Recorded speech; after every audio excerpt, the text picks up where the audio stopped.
taking another walk tonight. Pretty stars out. You probably can't see it.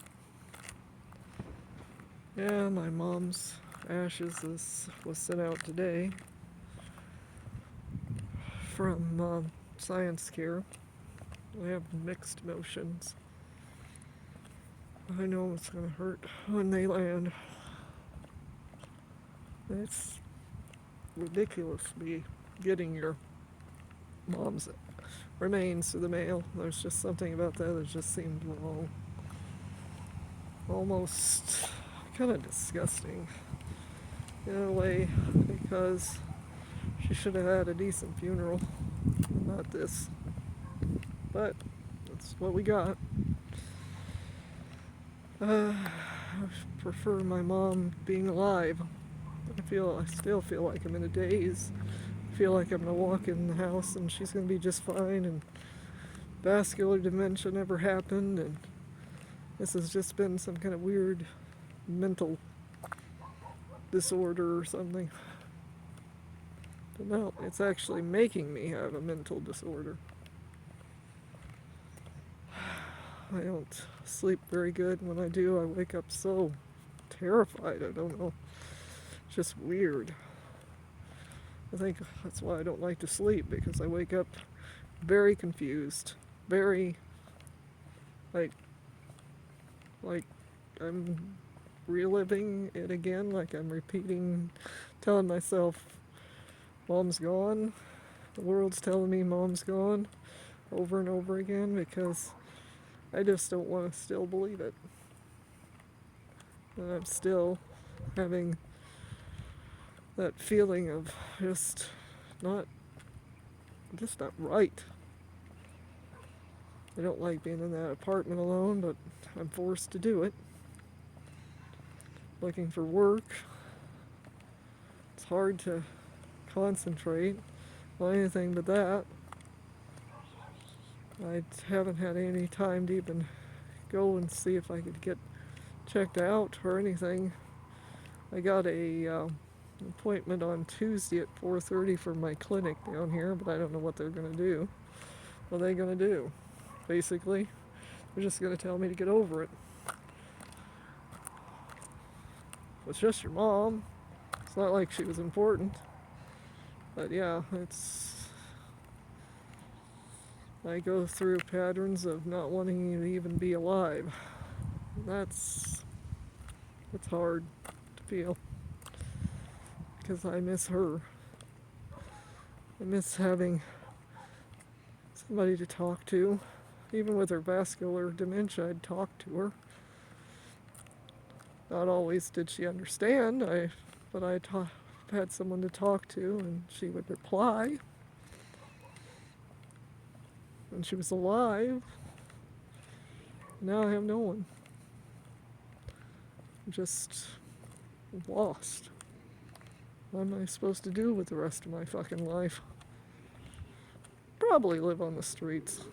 That would be my reward for not sending her to a nursing home. That's what I feel. It's just, yeah. It's just sad. Then we got a jet coming through. I don't know if that probably won't pick up. It's just got a tiny little lights. It's way up there. Probably practicing from Kingsley Field up here in Klamath Falls. Yeah, there's two of them. So they have to do night runs and night and day runs, so keep up with the technology. But yeah, I still feel like I'm not real. None of this feels real. I'm just not feeling right in the head. I feel I'm in trauma, and watching somebody slowly die of vascular dementia or any dementia is hard. But then when they pass on with a massive stroke in the middle of the night, it's just, I don't know. I'm just lost. I don't know, up and down. And then I'm thinking if I had just went to the hospital, it might have been a little bit different. How about if it was an infection? If maybe it was a UTI and they missed it.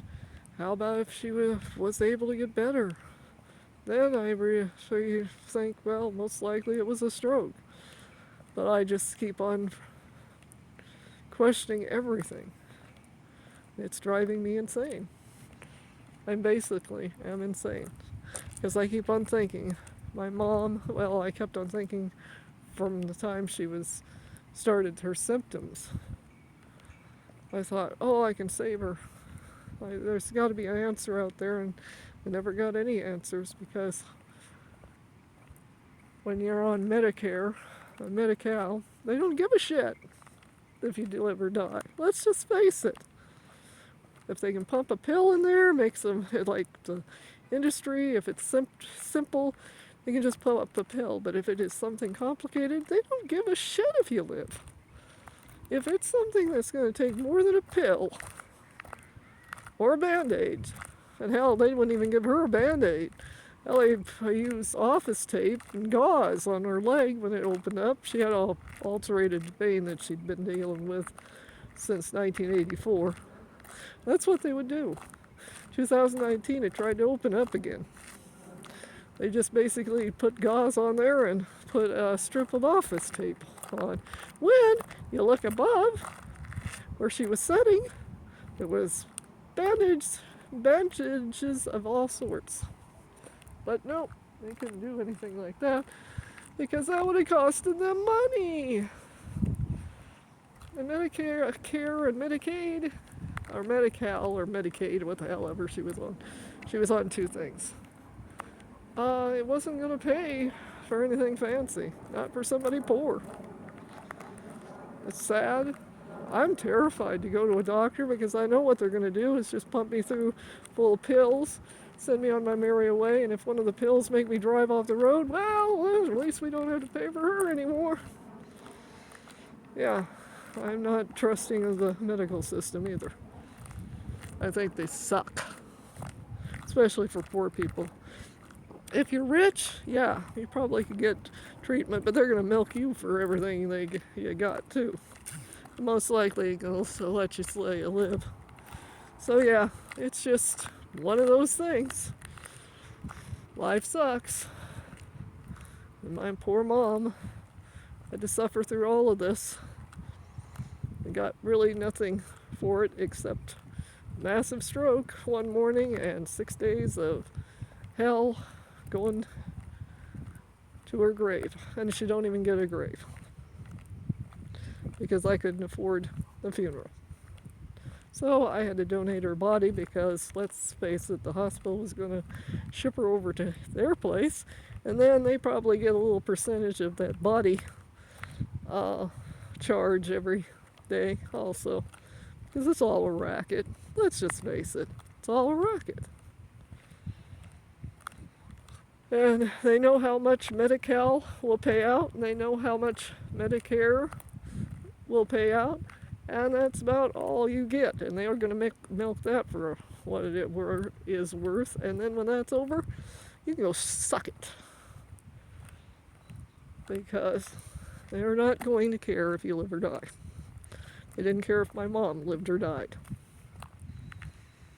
It was just a means to the end. They got as much of that insurance as the insurance would pay, and then after that, fuck you, woman. That's basically what it was. Yes, I'm bitter. Should I not be bitter? Maybe. I think I should be bitter. I'm angry. My mom should be home. My mom should have had at least some type of treatment when she first started having symptoms. But nope, they ignored me and basically told me to put her in a nursing home. And that was when she was still halfway functioning. She had some memory issues and little hallucinations. But they could have done something. But they knew that Medicare and Medi-Cal was not going to pay for anything drastic, so they didn't give a fuck. They wouldn't give her any other type of pills. They didn't care. Because unless she's somebody that they could make a lot of money off of, that had an insurance that had unlimited funds, they didn't give a shit. They will milk the insurance companies, whether they're government or private, for all it is. And then when they get to that point, they know they can't get any more. Fuck you. So yeah, and you wonder how many people goes to the grave for no reason. Bad medicine. That's what. Because you're either poor or ran out of insurance. Yep. That's how life is. So I really don't trust this medical system at all. I need help. But do I really want to go to people that it's going to push me closer to the grave? I don't know. I think I'll go on with my own terms. If I want to off myself, I should have the right to off myself. I should not have to go through them, try to get therapy, try to get some therapy, which will be, we know, antipsychotics to the point where you can't drive, can't function, but they sure ain't going to help you get on disability if they make it so you can't drive to your job. But hey, goodbye, at least you feel good. Yeah. Awesome. Awesome people. I wouldn't recommend them. Talk to you later.